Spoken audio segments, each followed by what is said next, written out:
Hey everybody, I'm back, and with me, part whatever number of Godzilla Thon. Oh yeah. So yeah, today is the first or the second day of April, and I decided it's been a while since I had another Godzilla movie review, so let's do this thing. Godzilla versus the Sea Monster. I'm hungry for some lobster. How about you? So this movie, in Godzilla fashion, was released in 1966, a year after Godzilla Invasion of Astro Monster and Ghidorah the Three-Headed Monster. But the thing about this movie is that it does take quite a bit of a different take on Godzilla, while not deviating too much from his character, which would be established later on. This was a first for Godzilla movies in ways I will show you in a minute. But it was also different from the other ones, not making like a federal case about everything, if you get the pun there.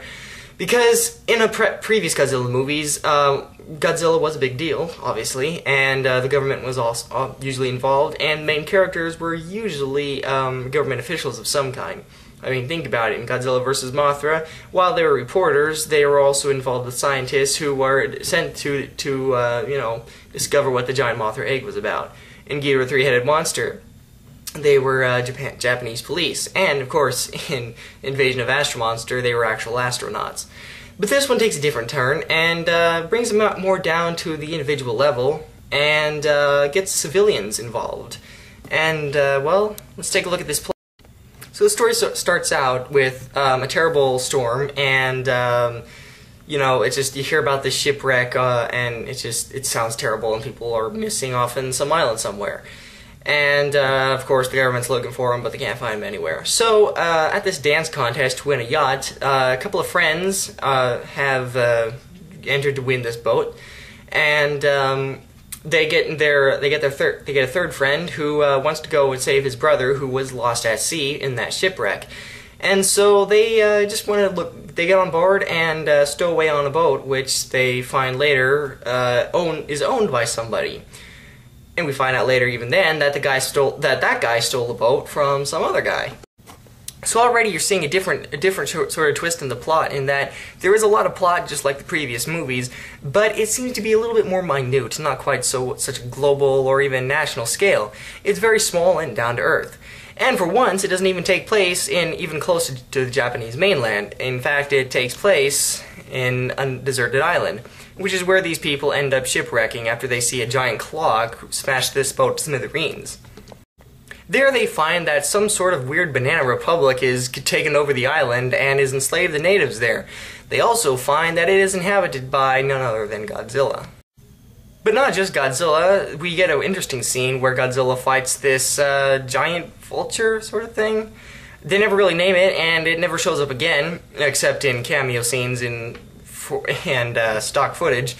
But it resembles sort of resembles Rodan, and looks like the Rodan costume if it was kind of thrown in a fire and then quickly put out with sandpaper.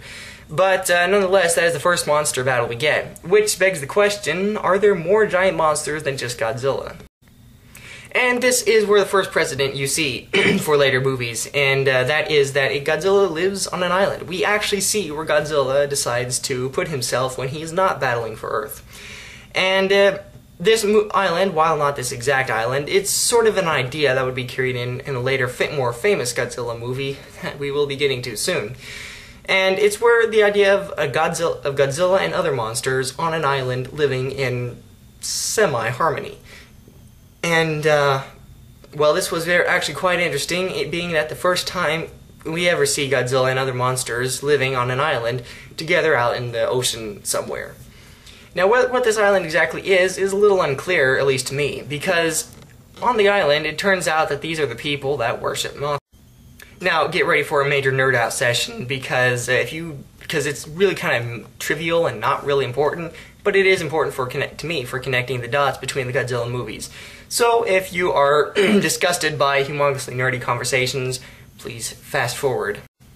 So, what is this island exactly? Is it, is it Mothra Island? Is it Infant Island, where they were the natives worship Mothra, and if so, why is Godzilla living there? And furthermore, why is there a giant vulture living there? And also, if it's Infant Island, how come all of a sudden it's completely filled with green shrubbery and all that stuff, and not completely atom bomb blasted like it was in the previous movies? So, that is one question that kind of nagged at me, and if any of you actually care, there you go. I'm not sure, but I'm going to call it Infant Island, and I'm just going to say it kind of, grew back and all that. Then we see the sea monster, which apparently has the Banana Republic guys have figured out a way to ward it off with this special kind of juice. And also on this island, they also happen to have some sort of a nuclear reactor, because the way our heroes figure out a way to stop these guys is by, well, blowing up the island. And that's exactly what they attempt to do. But you may be wondering, why do these guys care about the island? Well, it's a long story, but basically they care about it because they met this native girl and they feel sorry for her. They also want to rescue one of the friend's brothers, since he has been on the island helping out the natives as well.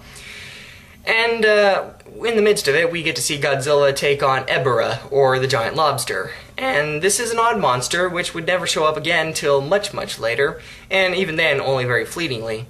But it's one of those monsters people very quickly forget about. It's also one of the first monsters that we don't really see a whole lot of background for him, other than the fact that it's just a giant lobster out in the ocean, and that's all you need to know about it. It's not an alien, it's not even a mutated creature of some sort that we know about. It's just a giant lobster, just hanging out in the ocean, Giant lobster, what? But it's still cool, and I kind of like him just because of his randomness. So the people call Mothra, who apparently has grown from a larva into a full-fledged butterfly, and he carts him off, and Godzilla jumps off the island before it completely explodes.